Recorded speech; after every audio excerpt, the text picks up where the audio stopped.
BJD विधायक अरुण साहू को अस्मितार अर्थ बुझाइले मंत्री सूर्यवंशी सूरज जहां नहीं चर्चा और से खबर पर नजर। अस्मितार अर्थ कौन बोली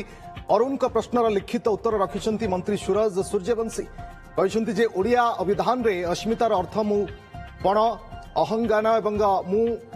भाव मु अच्छी एवं एई भाव आत्मपरिचित। ओडिशा सरकार ओडिया भाषा साहित्य और संस्कृति विभाग अधीनस्थ ओडिशा साहित्य एकाडेमी द्वारा 2017 मसीह प्रकाशित और 2020 मसीह पुनः प्रकाशित चलंती ओडिया अभिधान रे अस्मिता शब्दर अर्थ और व्याख्या यह रही। तेज मंत्री उत्तर संतोषजनक नुहे बोली अरुण कहते। भाषा साहित्य और संस्कृति विभाग को पचारि कहली ओडिया अस्मितार अर्थ कौन आम ओडिया अभिधान कौन लिखाई से उत्तर देले जे ओडिया नहीं अस्मितार अर्थ मुपण माने अहं ज्ञान माने मु भाव तेना जहाँ बुझे बुझ मुझे बुझीपारे आउ थे पचारि अस्मितार अर्थटा कौन से परा ओडिया डिक्शनरी लिखे अहम भाव अहंकार तेणु से कौ अहंकार कौ अहम भाव कौ कथा को नहीं सेटा आहरी क्लारिफाई होगा पड़ो। ओडिया अभिधान जहाँ लिखाई देते मु तो देखी अभिधान लिखाई अस्मिता अर्थ हूँ अहंकार से भी अहम भाव लिखिं अहं ज्ञान लिखिं तो देखा जाऊ से अस्मितार कौ अर्थ व्यवहार करेंगे अस्मिता को बचातु जो अस्मिता कथा कहते अस्मितार केते धारक और बाहक होती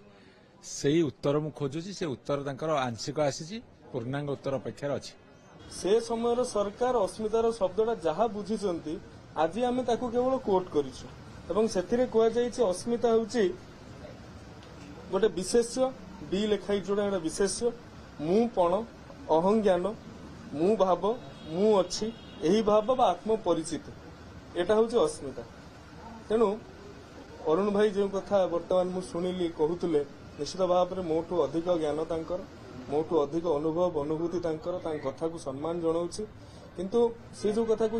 कौन गोटे अभिधान रू आनिक उठे देछन से कथा नुहे सरकारी प्रोत्साहन रे सरकारी पृष्ठपोषकता प्रकाशित अभिधान रू आमे कहूछु एवं अस्मिता ओडिया अस्मिता को जदि आमे व्याख्यान करबा बुझेइबा ये मते लागुछि ये केवल शब्द रे बा कागज कलम रे लिखिबा मो पक्षे अस्मिता को जदि आपण कहबे अस्मि अहम मु अच्छी ता होछि भाव मु अच्छीर भाव जदि ओडिशार जनमानस रे ओडिशा जन कल्याण रे ओडिशा कला संस्कृति ऐतिह्य परंपरा रे रहिबार भावटा होछि अस्मिता ओडिया अस्मिता। आपण भविष्यत रे जदि रहिबे भविष्यत रे ओडिया भाषा केउ स्थान रे थिबो सेठी आपण आपणकर जदि अस्तित्वटा खोजिबे सेटा आपणकर अस्मिता रहिबो। तेणु ये गोटे कलात्मक विषय वस्तु गोटे सृजनात्मक विषय वस्तु तेणु सी जो प्रकार सीधा सड़क प्रश्न करते अभिधान रे कौन अर्थ अच्छी एवं सरकार द्वारा 2017-2020 मसीह प्रकाशित अभिधान कथा अभिधान रे उल्लेख थिबा व्याख्याटा को आम एठी स्थानित करिछु।